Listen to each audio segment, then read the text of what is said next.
What's up, man? Hey, bro, what's going on? You get that Voyager account set up yet? Yeah, I did, and I got my $25 worth of free Bitcoin using your referral code in the description below. Sweet, sweet. Well, make sure you start stacking those sats before the rally this month. You're going to have FOMO like a mofo. What? I'm trying to tell you, man, it's time to hodl. We're going to the moon. I don't know what you're saying, man.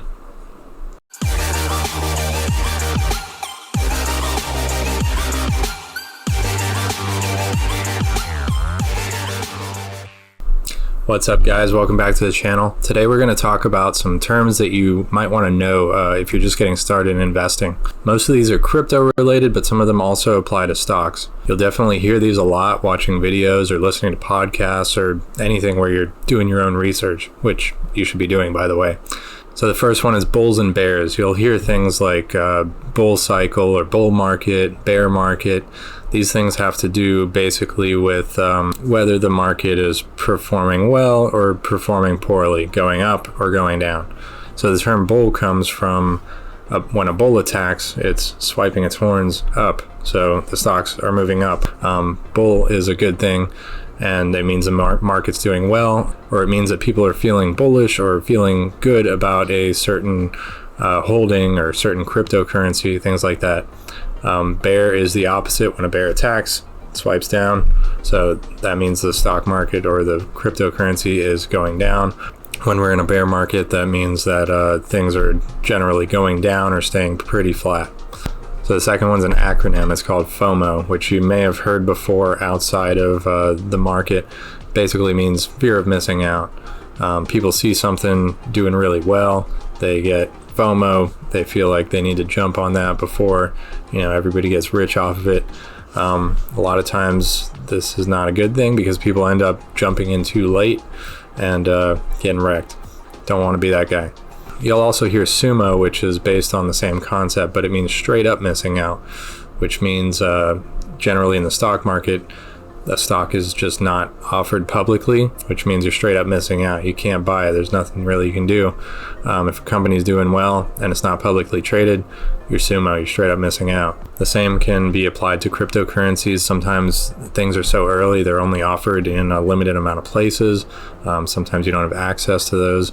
Sometimes you try to get access to those and it takes a few days to move the money around, and you just kind of straight up miss out on that opportunity. Then we've got another acronym, FUD or FUD. Here within the last month, there's been a lot of FUD going around, which is fear, uncertainty, and doubt. This is basically any kind of news or rumor that makes people feel fear, uncertainty, and doubt about a certain stock or a certain coin or the market in general. Things like big institutions coming out and saying that cryptocurrency might get banned or something like that. And then, what happens? The Bitcoin goes down, and then these same institutions come in and they buy it up on sale, basically, because everybody had so much FUD that people started selling. That's not what you want to do. What you want to do is you want to hodl or hodl.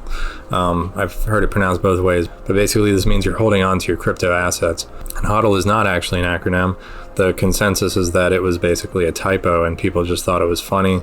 In the early days of Bitcoin, it became kind of a meme and just kind of stuck from there.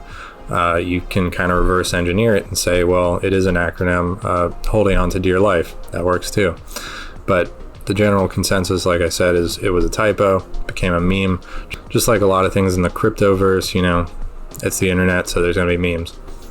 Speaking of memes, this one became really popular recently with Dogecoin and Wall Street bets, but people talking about going to the moon. This one's pretty self-explanatory. Basically means that the asset is going to appreciate so much off the chart that it's going to the moon. Another animal-based one, we got whales. So what are whales? Well, basically these big, massive institutions with a ton of money that are dumping money into Bitcoin. Now, because they're so big, when a whale makes a big move, like buying several million or $1 billion worth of Bitcoin, it's going to affect the market. Next one we got is Sats, which is just short for Satoshi Nakamoto, the inventor of Bitcoin. So we call Bitcoin Sats for short. The opposite of a Sat basically is an altcoin. Anything that isn't Bitcoin is considered an altcoin. They can range anywhere from a couple pennies to a couple dollars to a couple $100, but basically anything that's not Bitcoin is an altcoin. Bitcoin has the highest market cap, the highest value. That makes it top dog. Everything else has an altcoin. That's it, guys. Hope that cleared some things up for you. Of course, there are plenty other crypto terms out there, but these are some of the main ones that you'll see all the time. If you like this video, make sure to subscribe to the channel for weekly magical content on investing.